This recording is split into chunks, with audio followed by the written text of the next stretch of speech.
Last week we brought you the story of what's happening at a hotel in Scarborough which is housing hundreds of Afghan refugees. While it continues to take bookings from paying guests, suffice to say the holidaymakers aren't too happy with the behaviour of their new neighbours. TripAdvisor reviews for the Grand Hotel are replete with stories of migrants spitting at guests using the corridors as toilets, fighting thefts and intimidation. In addition to armies of kids running around causing havoc and breaking the elevators, countless visitors left negative reviews on TripAdvisor in an attempt to warn others against staying at the hotel. But TripAdvisor soon put a stop to that. They've now locked the page and prevented anyone from leaving new reviews. This is a company whose promotional tagline is literally, quote, "Get the latest reviews." Not anymore. After irate leftists bombarded TripAdvisor with demands to censor the truth, TripAdvisor cowed to the mob and left this message. Message from TripAdvisor. Due to a recent event that has attracted media attention and has caused an influx of review submissions that do not describe a first-hand experience,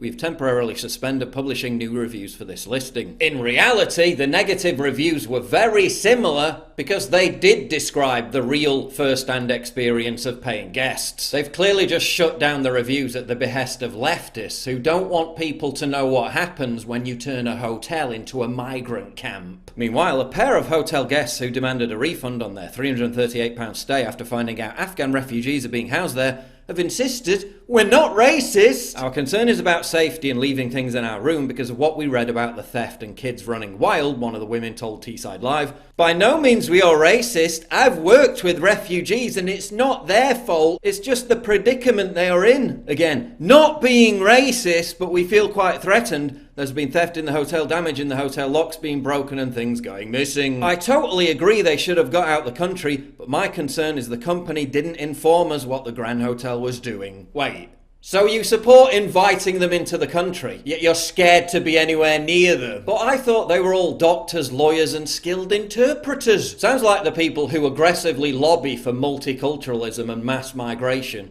but then choose to live in the whitest areas of Britain. Many such cases.